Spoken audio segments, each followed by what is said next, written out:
Yes, guys, so what's going on? So after the Christian Wood trade to Dallas, we have the second big domino piece to fall, and that's Jeremy Grant getting traded to the Trailblazers for essentially not one thing. And yeah, I say that, and it really is nothing really. But before we get into that, about 60% of the people watching this video are not subscribed. If you fall into that 60%, please feel free to subscribe down below. But yeah, let's get right into it. So the full trade details: Portland gets Jeremy Grant and a 2022 second round pick, which is this year's pick, which is happening tomorrow, which probably gonna have a video out on that probably Friday, or yeah, probably Friday.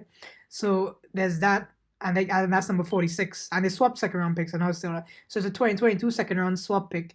So Portland gets number 46. The Pistons get number 36 in this year's draft, a first round pick from Milwaukee in 2025, and a 2025 second round pick. Now, if you ask me, that's legal. That's legalized bank robbing, because there was a point in time. I don't know if you guys remember, but people were saying that a package of because I remember this was like a Lakers trade that was being rumored a lot.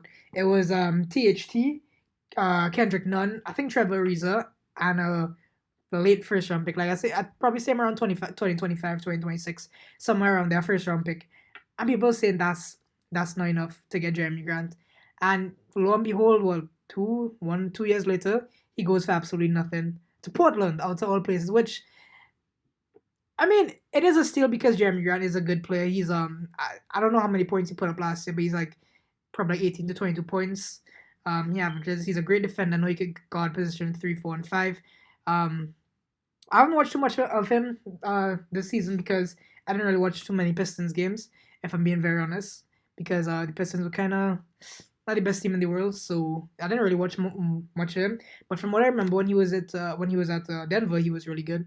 So yeah, the the Portland Trailblazers got a steal, if you ask me, but it doesn't make any sense because Portland, they're no weird players. I think they should hit the rebuild. I know everybody's saying, free Dame, trade Dame, but Dame, he just doesn't seem to want to get traded. He doesn't seem to want to leave, and it's a weird thing because I think if you're Portland, the best scenario is trade Dame for a bunch of picks, some young players, blow it up and start over, because that's kind of what they did last year. If you guys remember, they traded like was it Norman Powell, and I tried with the Clippers where they got back like Justice Winslow and Eric Bledsoe, and some not good pieces.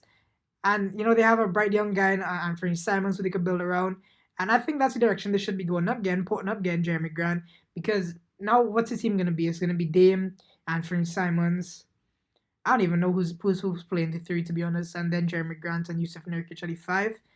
That's not that's a French playoff play-in a French playoff play-in team.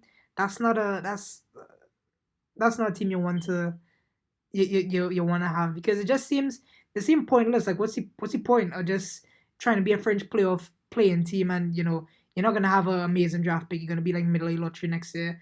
You're not gonna do any, you're not gonna make much noise in the playoffs. So what's the point? It just seems like a pointless trade for the Trailblazers. But I mean, when it's this low of a risk because they gave up nothing, the 36 pick, a 2025 first round pick from Milwaukee, who that's what 2 3 years away. Giannis still gonna be there and dominated. Chris Middleton probably gonna still be there. I don't know if Drew Holiday is gonna be there in 2025, but that Milwaukee team is still gonna be very good in 2025. So that's a bad pick, and then a second round pick in 25 as well. So they got him for nothing. So it's a low risk high reward situation. But I think other teams and other contenders could have gotten him if that was his value and that was his price. Again, same thing I said with Christian Wood. If you get him for that cheap, why aren't the other contenders like throw in something very similar or a little bit more to get these guys? But yeah, let me know what you think about the trade below. What are the Trailblazers thinking? One thing I've got to mention though is that I believe the Pistons cleared up a lot of cap room for this offseason. So I don't know how that's gonna work out, because it's the Clippers. I mean, him is the Clippers. It's the Pistons. They're not known to attract big free agents. So it's a weird thing. But yeah, the second piece, the second domino in the NBA offseason finally falls with Jeremy Grant going to the Trailblazers. But yeah, like I said, guys, let me know what you think about this trade down below. You like it, you hate it, you like it for the Pistons, You like it for the Trailblazers, you hate it for the Pistons, you hate it for the Trailblazers. It was a stupid trade, it was a win-win trade, lose-lose trade. Somebody won, somebody lost. Let me know what you guys think down below as always.